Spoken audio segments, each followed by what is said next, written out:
Hey everyone, welcome back to another one of our game recaps. This will be for the Christmas Day games of Monday Night Football, or all day Monday, really. First game was the 1 o'clock game. The Raiders defeated the Chiefs in shocking fashion, 20-14. Aidan O'Connell, they won despite him. 9 of 21, 62 yards, no touchdowns, no interceptions, 4 carries for -4 yards. I do not think he's a long-term answer. I expect the Raiders to get another quarterback this offseason. Aidan O'Connell is a fine backup. You see by how much they're winning right now. He's a decent backup, but I mean, 9 of 21 for 62 yards. That's just not starter level whatsoever. So I expect Aidan O'Connell to still be on this team, but they're gonna try to draft somebody for sure, or trade for a veteran, or sign a veteran, something like that. They need a new quarterback desperately to be taken as seriously as they would like to be. I do expect Antonio Pierce to stay as the full-time coach, though. Zamir White, 22 carries, 145 yards. He did not haul in his only target. He's only really playable if Josh Jacobs is out, so continue to monitor that injury if you have Zamir White. Amir Abdullah, 2 carries for 11 yards. I do not think he has much long-term value, so you can drop him in dynasty formats. Trey Tucker, I think, is an interesting dynasty stash, though. 1 carry for 5 yards. He also just had the 1 catch for -4, but he has some explosion that a lot of these guys don't have. So he can add an element to this offense, at least as it stands now, that they don't really have otherwise, aside from Trey Tucker. Jakobi Meyers, he's the leading receiver by a lot, actually. 3 catches, 42 yards, 5 targets. I would drop Jakobi Meyers, honestly, just because the QB situation is so shaky. And if this team has their way, they're going to get more Davante Adams catches than this. 1 catch, 4 yards. He led the team in targets, though, but it just did not connect for whatever reason. If I had to start somebody from this receiver group, it would still be Davante Adams, but obviously we are skeptical across the board because the quarterback play is so shaky right now. Austin Hooper, he had 2 catches for 13 yards in this one on 3 targets. Cole Fotheringham, he had a catch for 6 on 1 target. No Michael Mayer in this one, but Hunter Renfrow did not haul in his only target. Amir Abdullah, just a 1 catch for 1 yard. Just really weird game from the Raiders. Just looking at this offensive stuff, I can't believe that they won this game because no offensive touchdown whatsoever here. So just incredible stuff by the Raiders pulling this game out. Patrick Mahomes, he was 27 of 44, 235 yards, a touchdown and an interception. He also had 10 carries for 53 yards. I expect this team to draft a receiver, sign a receiver, trade for a receiver. They're going to get more receivers in the offseason.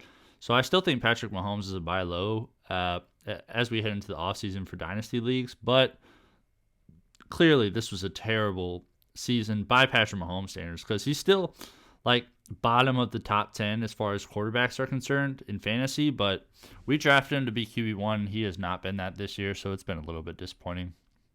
And Tommy Townsend getting involved. He completed a pass for 11 yards, the punter there. Mahomes, he was the leading rusher, 10 carries for 53 yards. And Isiah Pacheco, he went out with an injury. Before he did, he had 11 carries for 26 yards and a rushing touchdown. He also had 4 catches but 0 yards with that. Because of his injury, you're going to need to prioritize adding Clyde Edwards-Helaire if you do not have a flex or a running back to start this week. Let's see here. The Chiefs, let's see who they're facing in Week 17. So they have the Bengals. That's a really good matchup. So I would definitely play Clyde Edwards-Helaire next week. He should be the number 1 ad across all formats. Rashee Rice continuing his amazing play. You want to talk about a great dynasty piece. 6 catches, 57 yards on 12 targets.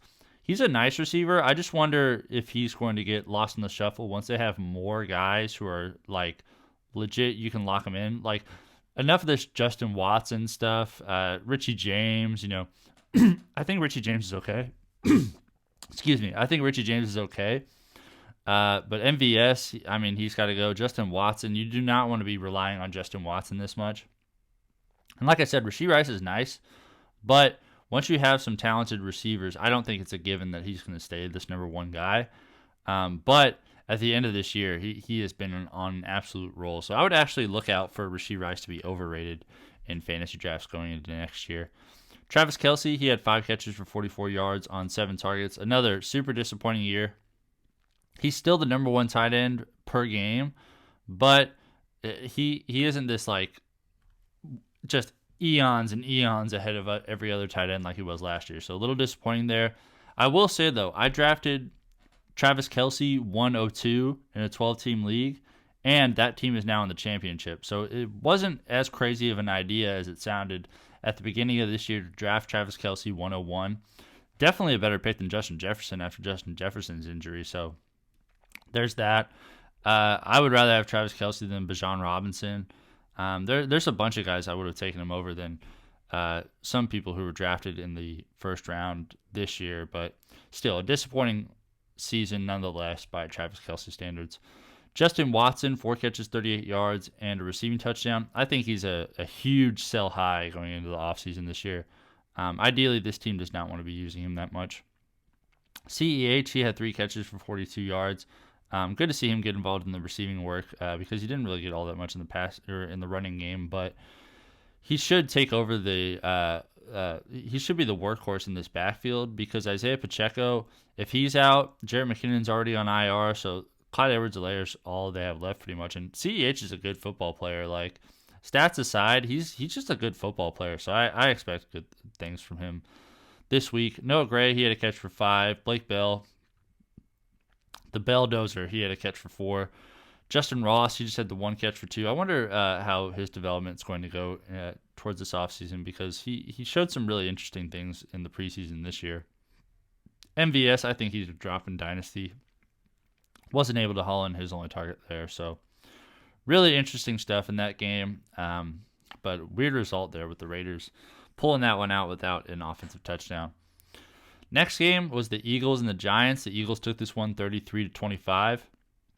Tyrod Taylor, he was the leading passer, 7 of 16, 133 yards, a touchdown, and an interception. He also had 2 carries for 21 yards. Tommy DeVito was benched for Tyrod Taylor in the middle of this game. Before he went out, he was 9 of 16 for 55 yards, a carry on 5 yards. If you added Tommy DeVito, I think he's a very safe drop. Another guy like Aidan O'Connell, I think he's going to be a long-term backup for the Giants, but I just don't see him ever becoming a starter in the NFL. Saquon Barkley, I should say, 23 carries, 80 yards, and a rushing touchdown. He also had 3 catches for 4 yards. The volume is what makes him such a great fantasy asset. And honestly, this Giants team has so many other needs aside from running back going into this offseason. Saquon Barkley getting a little bit older by running back standards, but he's still actually let's take a look. Let's see how old Saquon Barkley is. I think he's only like 26 if I remember correctly. Yeah, here he is. February 9th, 1997. He's 26. He's going to turn 27 this year. So 28 tends to be the year for running backs that they really start to struggle. So I still think there's another good year for Saquon Barkley. He's probably going to be drafted very highly in fantasy drafts going into the next season. Darius Slayton, 3 catches, 90 yards, and a receiving touchdown on 3 targets. He's been emerging, like he's been on and off this year. It's super deep dynasty format, so you can keep him, but I wouldn't prioritize him off of talent alone. Daniel Bellinger, interesting that he was getting more work than Darren Waller in this one. I think it's mostly because Waller's hamstring injury. But Bellinger, he had 4 catches for 43 yards on 5 targets. Darren Waller just had 2 catches for 32 yards on 5 targets. I wouldn't be prioritizing adding either of these guys, honestly. As far as tight ends, I know like tight end isn't the strongest position, but they're most likely going to be better options available with more upside. They have the Rams next week. It's an okay matchup. So, I think you're going to find better tight ends on the wire than those 2 guys. Wan'Dale Robinson, he had 3 catches for 16 yards on 7 targets. I think if they had their way, Wan'Dale Robinson would be the number 1 receiver here. But I expect them to add more receiving help in the offseason for sure because I don't think they can rely on Darren Waller to stay healthy for a full season. Matt Breida, he just had the 1 catch for 3 yards also. So another guy, he's just going to have value if Saquon Barkley goes out. Jalen Hurts, he was 24 of 38, 301 yards, a touchdown, and an interception. He also had 8 carries for 34 yards and a rushing touchdown. Awesome stuff here. This is why he has arguably the highest floor among quarterbacks in all of fantasy. Just another stellar fantasy year for Jalen Hurts. He's going to be top 2 at least for fantasy quarterbacks going into next season. DeAndre Swift, 20 carries, 92 yards, and a rushing touchdown. No receiving work in this one, but good to see him get back on track as far as fantasy production is concerned. Kenneth Gainwell looked good, though. He had 6 carries for 41 yards, also had 3 catches for 38 yards. So just a name to keep an eye on if something were to happen to Swift. Boston Scott, he just had the 1 carry for 3. So I would definitely prioritize Gainwell over Boston Scott in Dynasty. A.J. Brown, 6 catches, 80 yards on 11 targets. Clearly, we are playing A.J. Brown every single week, regardless of matchup. I don't expect that to change next year either. Davante Smith, I expect, I still think this top 3 is still going to be the top 3 for the Eagles for the foreseeable future. Brown, Smith, Goddard. Smith, he had 4 catches for 79 yards and a receiving touchdown. Good stuff there. Dallas Goedert, he had 7 catches for 71 yards on 9 targets. Great stuff from the Eagles pass catchers. With Jalen Hurts getting 300 yards, that really helps. And they're playing the Cardinals next week, so it should be awesome stuff for the Eagles offense going forward. Kenneth Gainwell, the 3 catches for 38 yards, like we said. Grant Calcaterra, the backup tight end, Boomer Sooner, he had 2 catches for 21 yards on 2 targets. Britton Covey, he had a catch for 7 yards, the returner. And Julio Jones getting involved. He had 4 targets. How about that? But just the 1 catch for 5 yards. And Olamide Zaccheaus wasn't able to haul in his only target. So, last game of the night. I think this is a Super Bowl preview here. But I expect Brock Purdy to do better in the Super Bowl than this because the Ravens beat the 49ers rather easily, 33-19. Lamar Jackson, he is the MVP frontrunner right now. 23-35, 252 yards, 2 touchdowns, no interceptions. He was also the team's leading rusher, 7 carries for 45 yards. He just does so much for this team. He's top 20 in the entire league in rushing right now, too. So definitely deserving of MVP. He's not like blowing people away with stats, but I mean, when you really look at it and compare it to what everybody else is doing, what Lamar Jackson has done this season is really impressive. So definitely deserving of being the MVP frontrunner right now. Gus Edwards, he would be the running back I would prioritize in this backfield. 9 carries, 31 yards, and a rushing touchdown for him. He also had a catch for 39 yards. He's going to get all the goal line work. Justice Hill, they're going to use him kind of as that Keaton Mitchell fill-in because he's a little quicker than Gus Edwards. He could do more in space. 10 carries, 26 yards. Not very efficient in this one. 3 catches, 31 yards. I expect him to do most of his work in the receiving game going forward. Zay Flowers, you need to, if you're in a dynasty league right now, you absolutely should be trying to trade for Zay Flowers because he is going to be great for a very long time. This is a very, very talented receiver.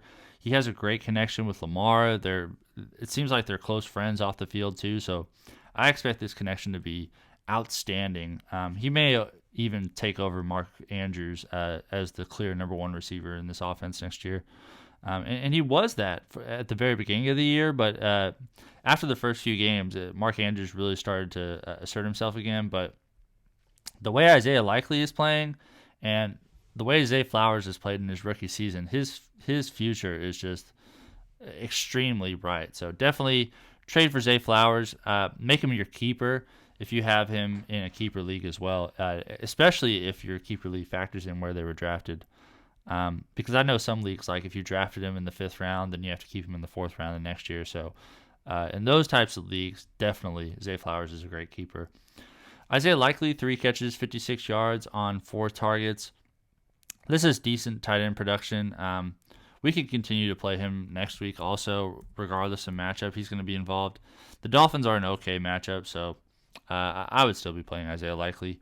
Charlie Kolar from Iowa State and Norman North High School, he had a catch for 17 yards on 1 target. Rashad Bateman, he had a catch for 14 on 4 targets. I think he's an overrated dynasty asset, honestly. I think Zay Flowers and Odell Beckham and both the tight ends are better receivers than Rashad Bateman. Odell, he had 2 catches for 13 yards on 3 targets.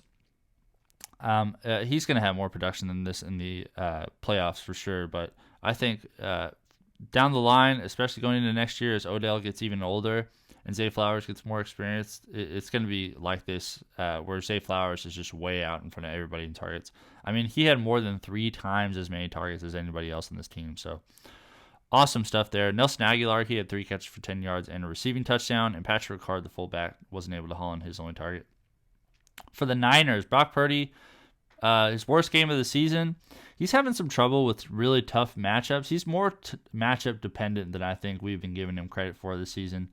18 of 32, 255 yards, no touchdowns, 4 interceptions. He also had a carry for 2 yards. Just miserable stuff here. And like we'll see if he plays next week too. It sounded like he was cleared to go back in that game if they absolutely needed him to. So I kind of expect him to play. And they have the Commanders next week, the best matchup in all of football. So I would still be playing Brock Purdy if he's named the starter. Christian McCaffrey, 14 carries, 103 yards, and a rushing touchdown. He also had 6 catches for 28 yards on 10 targets. He's so far ahead of every single running back in rushing, in receiving. He is the clear offensive player of the year to me, ahead of Tyreek Hill. And if the Niners were a better team, I think he would be the MVP. So McCaffrey, absolutely in the MVP conversation. I think it's a 2-man race right now. Actually, I think it's 3. If Tyreek Hill has just crazy games to end the season, he can get back in that conversation. But I think missing that game really hurt him because Christian McCaffrey has just been outstanding this season. Just unbelievable stuff from him. Sam Darnold, 8 of 14, 81 yards, a touchdown, and a pick. He also had 1 carry for 9 yards. The matchup is so bad next week that if Brock Purdy does sit for whatever reason, then I think Sam Darnold is a solid start. Even in a championship setting, because the matchup is so good. Deebo Samuel, he had 2 carries for 7 yards. He also had 4 catches for 47 yards. Led the team in targets with 12, though. But still, not a tremendous game, but still, we got to play Deebo Samuel every week, especially playing the Commanders this coming week. George Kittle, he had 7 catches, 126 yards on 10 targets. He just has a level of upside that most tight ends don't, so definitely keep him in mind. He's a must-start for sure next week. Brandon Ayuk, he had 6 catches for 113 yards on 7 targets. Interesting stuff there. With the matchup next week, he is an absolute must-start. Ronnie Bell, he had a catch for 12 and a receiving touchdown. Kyle Juszczyk, the fullback from Harvard, he had a catch for 5. The Pro Bowler, and Willie Snead, the ghost of Willie Snead, getting involved with the 49ers. He had a catch for 5 yards on 2 targets against his former team. So that's going to do it for me, guys. Thank you so much for watching. Please like, comment, subscribe. Follow at We Are Drafting on Instagram. We have the Week 17 ads and drops already ready to go. All the award winners, who I would vote for all the awards up to this point, those are all out. So check those out over there at We Are Drafting. Thank you again so much for watching. I will see you later.